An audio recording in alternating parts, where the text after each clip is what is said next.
Let's see. So ChatGPT, I'm going to start with kind of just a four-step formula. And I use this formula sometimes, and sometimes when I'm lazy and I just want a quick answer, I don't use it.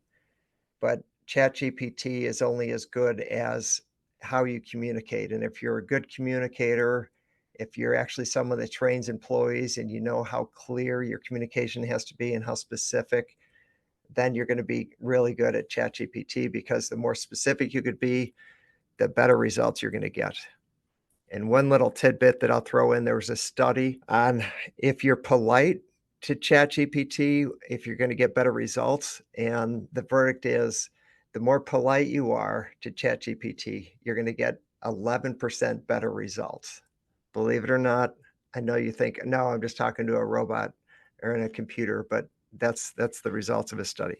So use those please and thank yous. All right, so the four-step formula is first, tell chat what you want it to be. Like you are an expert, and then fill in the blank. For some of these, I have you're an expert, like, human resource manager, or you're an expert, like copywriter. Whatever you want it to be, tell it. I have an example here. You're an expert book reviewer. And then secondly, give it some kind of a context if need be. Like what are you trying to do?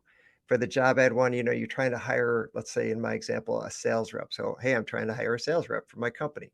Okay, that general context is really helpful.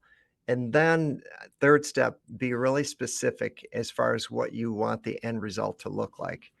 So the more specific you can be, the better result you're going to get. And then number four, this is really helpful because if you don't include this, typically it will not, it won't ask you questions. But say at the end, ask me any questions before you give me your best answer. Now, I'll make a comment on that one. Sometimes it comes back with way too many questions. And you're thinking, oh man, if I answered all those questions, I could do this myself.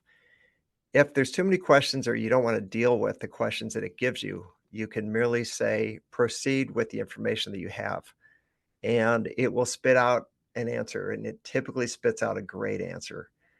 I have an example in here where it asked me a bunch of questions. I don't answer them all. I just kind of gave the quick answers, and then it fine-tuned a response. So that is kind of a four-step formula for prompts when you're speaking with ChatGPT.